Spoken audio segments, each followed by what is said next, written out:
Ayan, magandang araw po sa inyo lahat dyan mga idol. Turn bundok na naman kita. Ayan, vlog na naman. Ayan o. Hindi pa nga tayo nakakarating dun sa bundok namin. So, nakakapagod na. Ito po yung daanan o. Ayun, papunta doon. Yung daanan. Ayan. At syempre, ibablog muna natin tong paglalakad natin. So para mamaya, mga idol, so i-upload natin. Yan. Yan, shoutout nga pala sa nanonood nitong video ko na ito mga idol. Ayan.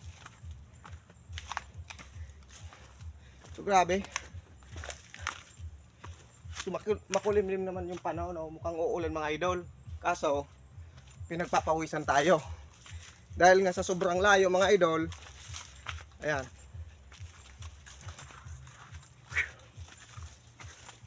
Grabe. So medyo malayo pa mga idol yung bundok namin. Ayan.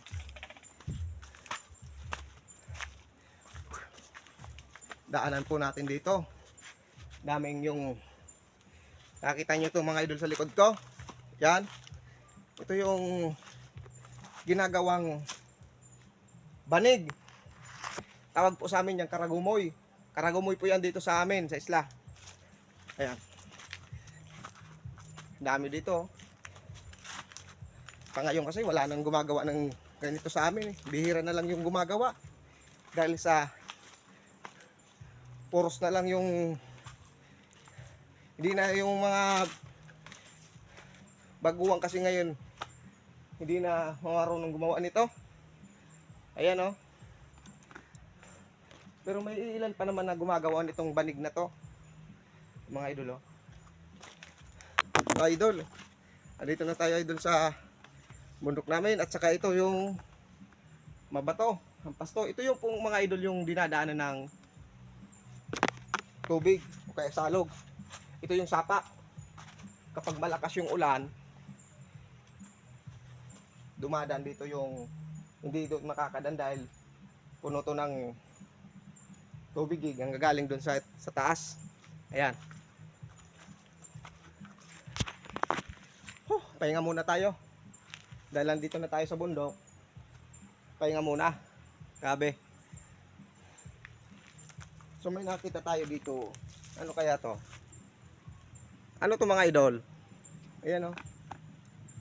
Ayan sa taas yung galing dyan sa puno na yan. Oh. Ano kaya to?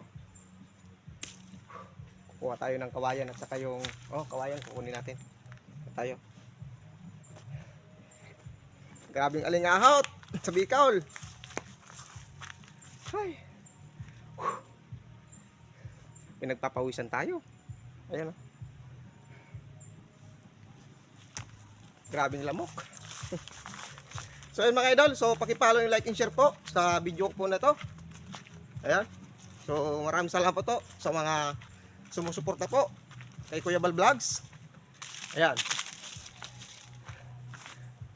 So ayan po. So ingat palagi tayo and God bless po sa ating lahat.